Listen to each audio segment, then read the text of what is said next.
Hey guys, Alan here with our Bible Moment. Glad you're with me today. Staying down the line of character traits of Jesus. Today we're on flexible. So, are we in our lives flexible? What's that mean exactly? It's talking about surrendering or yielding our affections to God, not to earthly things that can be changed by others. Two scriptures I want to look at, and then we're going to pop off to a story here. So, first of all, in Psalms, the 18th chapter, verse 2, it says, "The Lord is my rock. He's my fortress. He's my deliverer, my God, my rock in whom I take refuge, my shield, my horn of my salvation, my stronghold." So I want to look at just four fast things here real quick. Notice how that God is our foundation, our sturdy foundation. Then we look at this in the verse that it talks about him being our sanctuary. It talks about being our protection. And then we can really look at the fact that he is an unchanging nature here. He's somebody we can be that's stable for us. It's not this foundation that's on some sort of shifting sand. And then he talks about the fact he's a source of life and for provision for us within our lives. But let's look real quick over into the book of Colossians. In Colossians, the 3rd chapter, verse 2, he says, "Set your minds on things that are above, not on things of earth." Verse 2, as we look at it here, it's this foundational verse here that we find, and it's a core of instruction that we see that Paul is giving us, and it's really a true core of a guide to Christian living within our lives. It's providing a blueprint of how that we need to focus and how that we need to have our attitudes and our priorities straight. I've heard for many years, and it's almost like it's a 10th beatitude or something here, and it is, "Blessed are the flexible, for they shall not be bent out of shape." I want us to kick over into, as far as the story I want us to look at here, I want us to kick over into the book of Luke, the 13th chapter, picking up in verse number 10, and we're going to go down through about verse number 17 with this. And I want us to look at the fact of how Jesus in his life was flexible. It wasn't rigid. He didn't go just by a straight set of rules and say, "No, that's not where I need to be right now. That's not my focus." He was flexible. He looked at people around him. He looked at circumstances around himself. And he was flexible. And we need to do that if we're going to be a person that can be effective for the Lord Jesus Christ. We need to be flexible within our life. Look at first, as I say, we're in Luke 13, picking up in verse 10, and it says, Now he was teaching in one of the synagogues on the Sabbath, and behold, there was a woman who had this disabling spirit for 18 years. She was bent over and could not fully straighten up herself. When Jesus saw her, he called her over and said to her, "Woman, you are freed from your disability." And he laid his hands on her, and immediately she was made straight, and she glorified God. So notice we have a gal here that has had this disability for 18 years, and Jesus has set her free from it. But notice the criticism that's about to come to Jesus. In verse 14 it says, "But the ruler of the synagogue, indignant against Jesus, about healing on the Sabbath, said to the people, 'There are 6 days in which to work ought to be done.' He says, 'Come on those days and be healed, and not on the Sabbath day.'" He wasn't flexible, was he? Jesus was, but not the ruler of the synagogue here.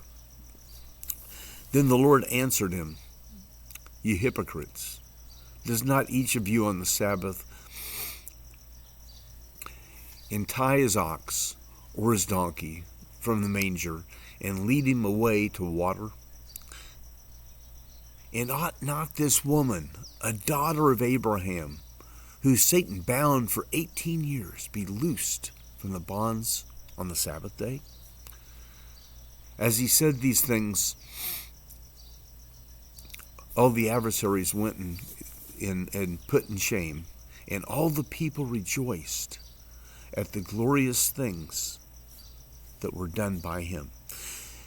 Jesus, he had broken every law possible here in regards to what he just did. First of all, men were never to acknowledge a woman in a public place. A woman was considered a property. It wasn't that they weren't worth anything. And Jesus acknowledged her because she was a person. Then Jesus took and he called her to come in front of the assembly. Boy, that was something that was not well taken. And based on religious law, that was sacrilege here, to have this woman in front of the people of the temple. And Jesus healing her, as we're looking here, he says, "You're freed from your infirmity," he said. And at his touch, she stands straight for the first time in 18 years. Notice the next thing. He laid her hands on her. Another serious violation. Only husbands could touch a woman, and it had to be his wife. And that's when we see how bent out of shape the synagogue leaders really were.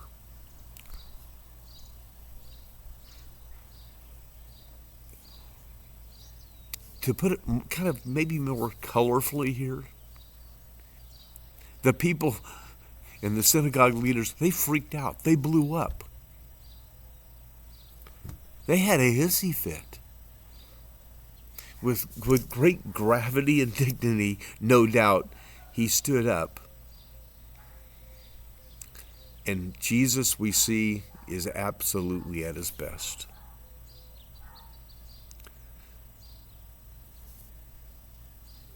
The voice that took and gave all the confrontation that the healings, they just shouldn't count. They shouldn't be done on the Sabbath day. He said there's 6 days to work. To come and be healed on the Sabbath day? Not on the Sabbath day, he says in verse 14.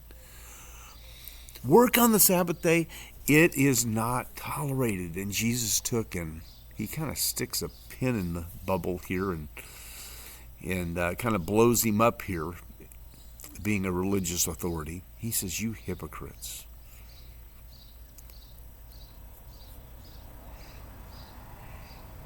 This, as we look, Jesus was flexible. He was humane. He cared about people. And if we care about people, we're going to have to be flexible within our lives. That doesn't mean that we go and sin with them. That doesn't even mean that we go to sinful places with them. But it does say that we need to meet them where they're at, and it may not be totally conventional at times. The leaders of the synagogue, they were taken and they were very, very upset. But something tells me this lady that had been bound by this infirmity for 18 years, I don't think she minded too much that Jesus took and broke protocol, do you? First time in 18 years that she could stand up straight. She could hold her head high. There was no pain. She was healed, no longer bent over. However, the leaders of the synagogue, certainly, they were still bent out of shape, weren't they? I think many times we need to realize that we need to be like a palm tree that gives and sways and moves where it needs to move at the time. But the leaders of the synagogue, they were so bent out of shape in their heart. And Jesus, he just took and he performed this miracle in front of the congregation on a woman on the Sabbath day.